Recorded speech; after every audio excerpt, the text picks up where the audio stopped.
May 10 milyong taong gulang na libingan ito at huhukain ko ngayon para makita kung anong fossil ang matatagpuan ko.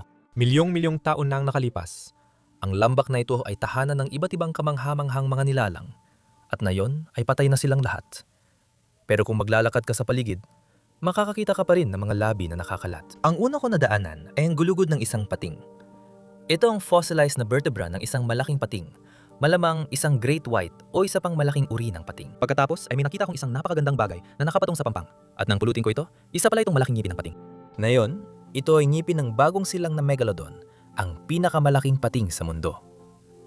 Nakakita rin kami ng ibang malalaking at maraming maliliit na ngipin ng pating. Maraming uri ng reef shark at iba pang maliliit na pating.